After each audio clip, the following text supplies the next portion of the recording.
由苏返沪，日人来访，由苏州悄悄地返回上海，又到理发铺理了发，然后回家。别人看到我容光焕发，以为我由外部出诊回来，一些也看不出我已经过一场虚惊了。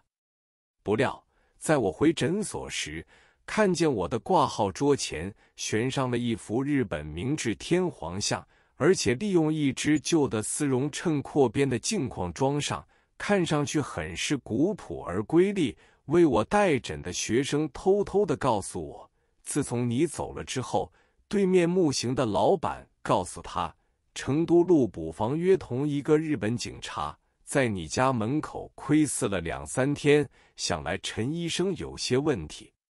按公共租界的董事会，本来日本人也有份，各警察局中都有日本警官3、5人。他就问我究竟是不是真的，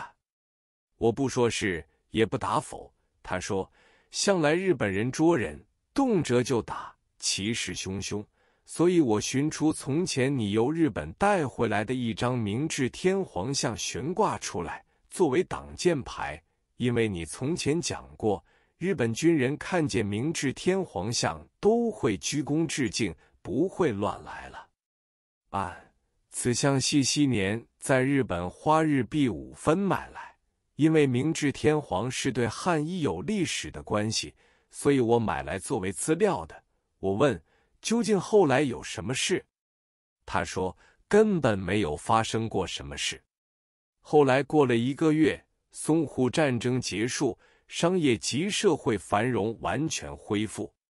有一天，门口来了一辆大汽车，车中走出4个便装日本人，开口就说要见陈医生。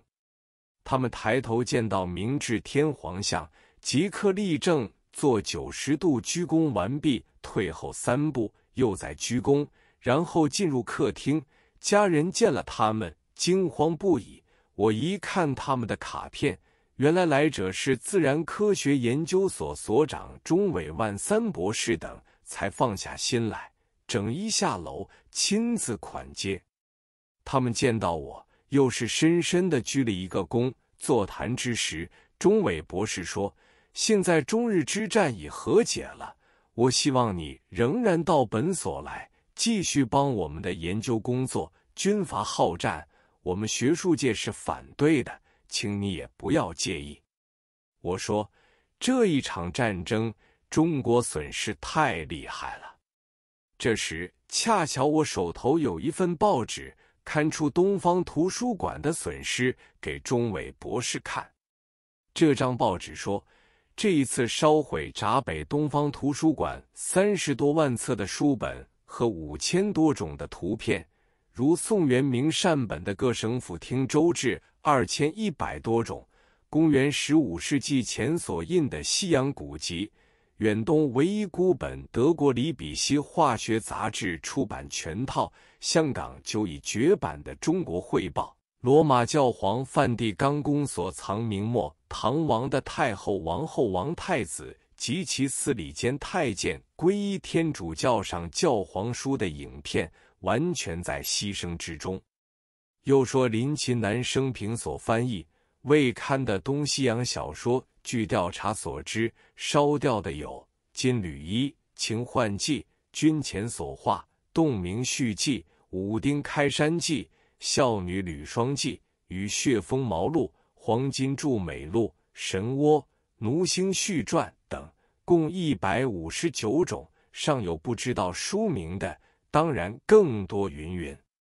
中尾万三博士看了这段新闻，待了好久，说不出话来。他知道这一次协和的工作不能成功，于是他说，我在3个月之后再来拜访你。所谓协和工作，即是后来的新名词，所谓统战工作。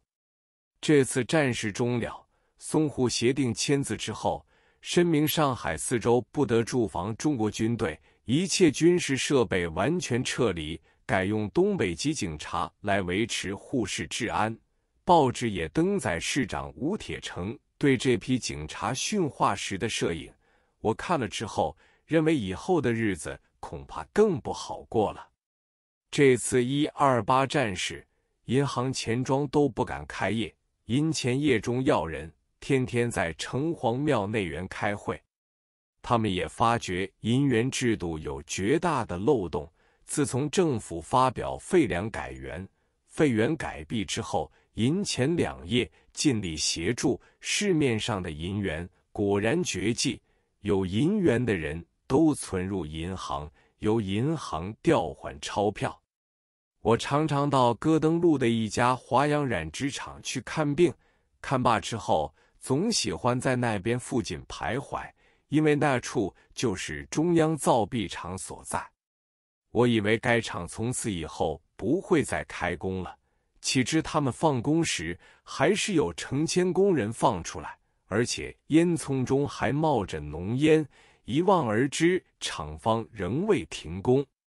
最感到奇怪的是，我和工人们谈话，他们都顾左右而言他，不愿和我多讲话。有一次，我就向华阳染织厂中人问道，现在银元已废除，何以造币厂还要开工？他们说，现在造币厂不是在做铸币的工作，而是将银元融化成为银条，工作繁重，工人反而加添了不少。据说这种银条有一定的规格，每天成箱成车的，不知运往何处。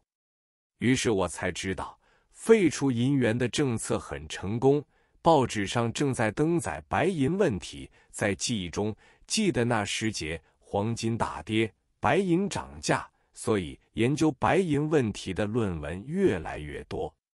陈光甫是雄才伟略国民政府收回了那么多的银元，国家库存之数字可说打破纪录。从前中国外交政策，孟新时说过，清代以来外交方面可以分为4个时期。第一个时期是清外时期，对自己国家自尊自大，对外国人一切估计得很低，外国人来朝都要向皇帝叩头。英国大员来朝，声明朝见之时绝不叩头，但是自有许多官员及太监等硬手硬脚的要他们叩了头为止。这是说明中国高高在上，万国的使臣来朝都要屈膝叩头，否则即是对堂堂的中国大不敬。第二个时期叫做拒外时期，中国受了各国的炮舰政策的威胁，屡战屡北，自信心消失，对外国人怕到不成体统，什么不平等条约都会签下来。第三个时期叫做卫外时期，从前中国的官员都抱定一个宗旨，千里做官只为财，由小官升到大官，一层层的只求无过，不求有功，而对人民百般压榨，勒索钱财，有办法的能捞到一笔大财，就算是干财，在上的眼开眼闭，只求逢时逢节或是逢寿辰能受到一份丰富的礼物。县官要孝敬府道，府道要孝敬京官和巡按。如西太后做寿，全体文500官都有名贵礼物呈供。他们只怕一件事，就是最怕和外国人交涉。逢到华洋纠葛，就不敢问谁是谁非，总认为外国人是对的，因为事情一闹大了，革职有份，至于丧失主权，在所不问。这是卫外时期的外交上的一般情况。